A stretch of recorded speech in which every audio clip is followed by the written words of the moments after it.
Ang nakaraan sa Beauty Empire. Soon, you are going to be receiving invitations to the Velma Ball. At kasama na dyan ang dalawang malalapit sa puso ko.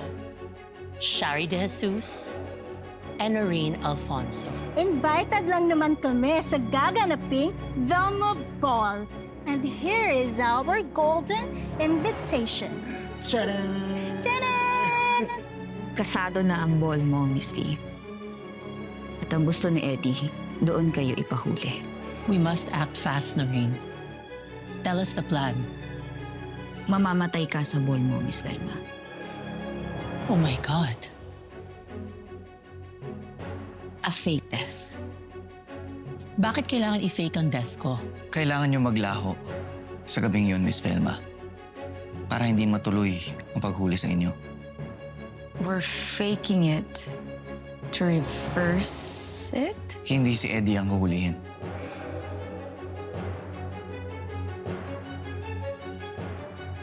Sino? Ikaw, Shari. Ayoko makulong. Makakalaya ka rin. Huwag ka mag-alala. Ayoko man pong aminin.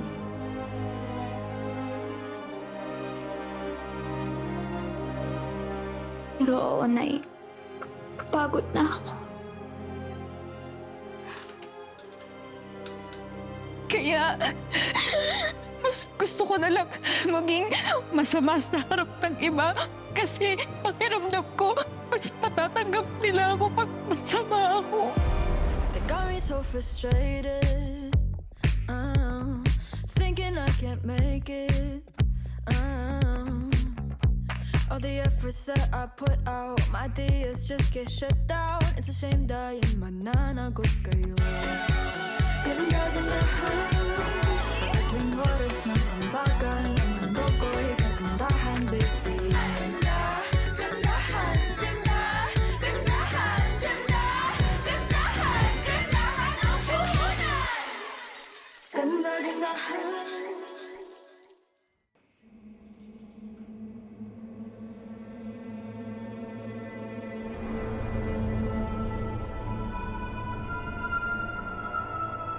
Aminin natin, minsan ginusto din nating maghigante. Nakakainip kasing maghintay sa karma. Kaya kailangang ilagay minsan ang batas sa ating mga kamay.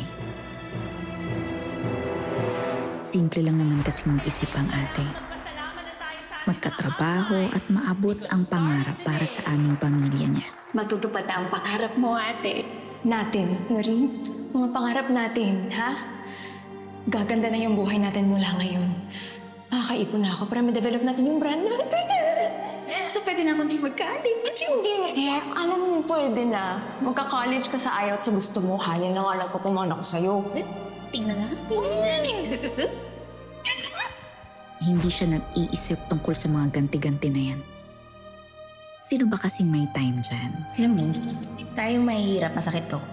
Kailangan magaling tayo lumaban sa buhay. Pero alam naman natin, hindi ganun kasimple ang mga bagay. Lahat ginawa ko para sa'yo, tapos ito lang igaganti mo sa akin? Miss Mel, pabaliwala po kayo sa akin. Please. Dahil habang nangangarap siya, may iba ring nangangarap kasama niya. Si Shari. Your dreams are powerful! Your dreams are beautiful! This is yours. Na handa ring gawin ang lahat. Gamitin mo para sa brand mo. Di ba yan naman ang pangarap mo? Pero may ibang simula pa lang, puro kahalayan na ang nasa isip. Gaya ni Eddie Imperial. Ginamit niya ang kapangyarihan para makuhang gusto sa ate ko.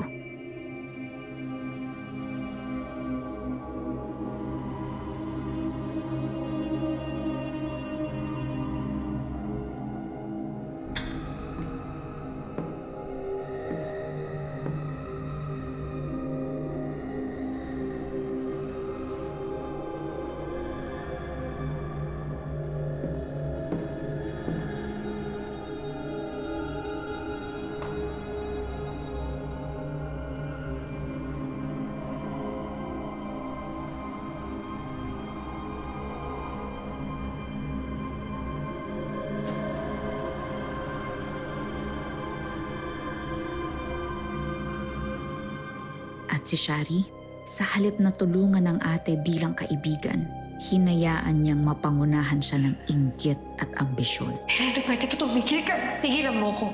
Shari, maniwala ka naman sa akin. Sige. Sige.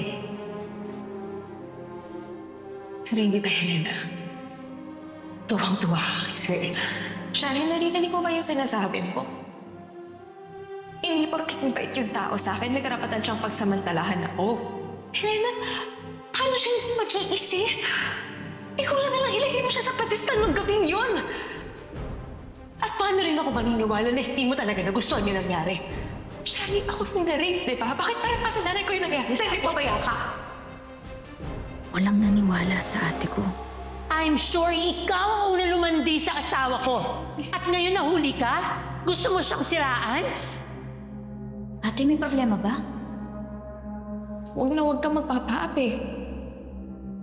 Noreen, tandaan mo, kahit anong mangyari, walang magpapaapi sa atin. Pero kung nalaman ko lang kung anong pinagdadaanan niya, paniniwalaan ko siya. At kung nung una inakala kong si Velma ang kalaban ng ate, Lalabanan ko kayo hanggang kamatayan. na sa kagustuhan niyang pagtakpan ang kahayupan ng asawa niya, Just remember that nobody wins against Velma Imperial!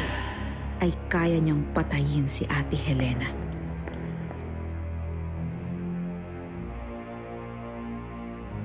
Halina't makifeel sa iyong softest skin. Baka ito na yung sabon ni ate. Hindi ko agad nakita ang taong sumalbahe sa kanya. Alala, Demonyo nga! Malalaman din ang lahat yung katotohanan! Siguro sobrang busy niya. Saan ba siya?